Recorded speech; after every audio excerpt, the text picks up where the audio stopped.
नमस्कार। आज हम चुकंदर से एक हेल्दी रेसिपी बनाने वाले हैं जो कि खाने में स्वादिष्ट होने के साथ साथ काफ़ी पौष्टिक भी होती है। इसमें कई तरह के फाइबर होते हैं, प्रोटीन होते हैं, विटामिन होते हैं और वेट को भी ये लूज करता है। इसके लिए सबसे पहले हम एक बीटरूट ले रहे हैं, यानी चुकंदर। इसका ऊपर नीचे का हिस्सा हम काट दे रहे हैं।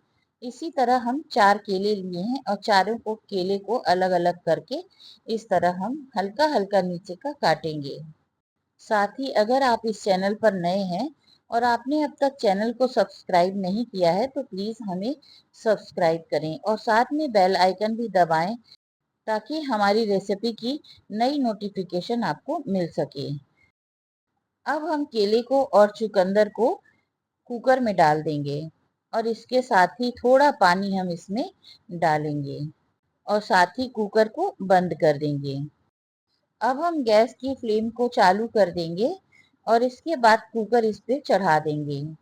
एक सीटी आने तक हम इसे पकाएंगे और जब हमारा कुकर एक सीटी दे देगा तो हम गैस की फ्लेम को बंद कर देंगे और केले को और बीटरूट को एक प्लेट में निकाल लेंगे।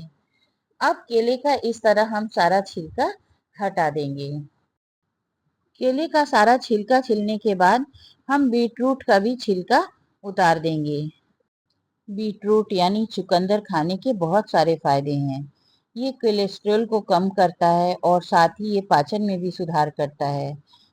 इसके साथ ही चुकंदर में काफ़ी सारे फाइबर होते हैं और खून की कमी को भी ये काफ़ी दूर करता है। ब्लड प्रेशर को भी ये काफ़ी कम करता है। तो इस तरह बीटरूट काफ़ी हेल्थ के लिए फायदेमंद होता है।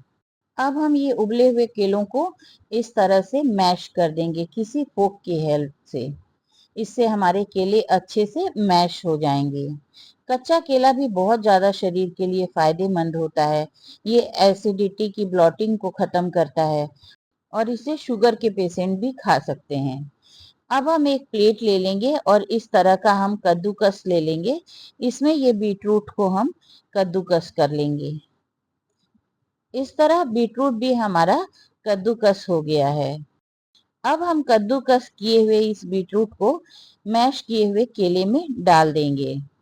साथ ही हम इसके लिए एक चटनी तैयार कर ले रहे हैं। तो चटनी के लिए 50 ग्राम यहाँ हम पुदीने का पत्ता डाल दिए हैं और 4 से 5 इस तरह की हरी मिर्च डाल दे रहे हैं। इस हरी मिर्च में खुशबू बहुत अच्छी आती है। इसके साथ ही हम इसमें डाल रहे हैं 6 से 7 लहसुन की कलियां। आप चाहें तो यहाँ लहसुन की कलियां स्किप कर सकते हैं अगर आप नहीं खाते हैं। हमारी ये दरदरी सी चटनी पिस चुकी है। कुछ इस तरह है ये। अब बनाना और बीटरूट का जो मिक्सचर था उसमें हम इस चटनी को डाल देंगे।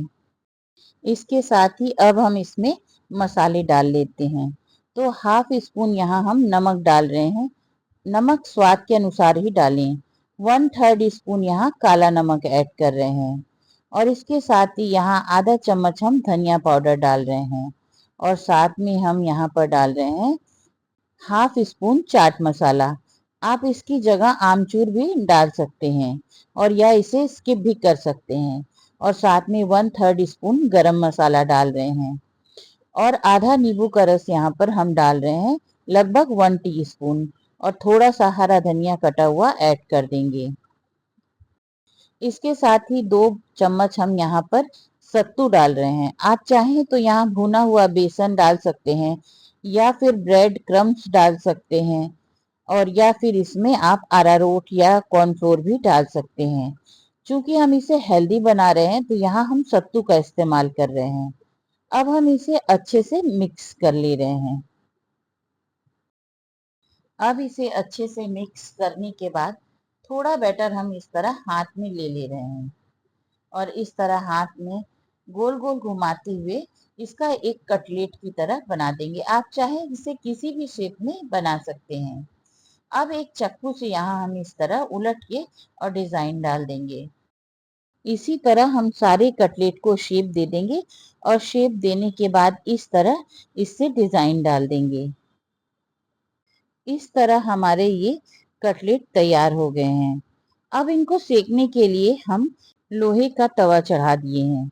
अब इस पर हम घी लगा दे रहे हैं और घी को अच्छे से पूरे तवे पे फैला देंगे। गैस की फ्लेम को हम मीडियम टू लो रखेंगे। अगर आपकी टिक्की तवे पे चिपकती है तो बहुत थोड़ा सा बटर शुरुआत में लगा देंगे तो आपकी टिक्की नहीं चिपकेगी।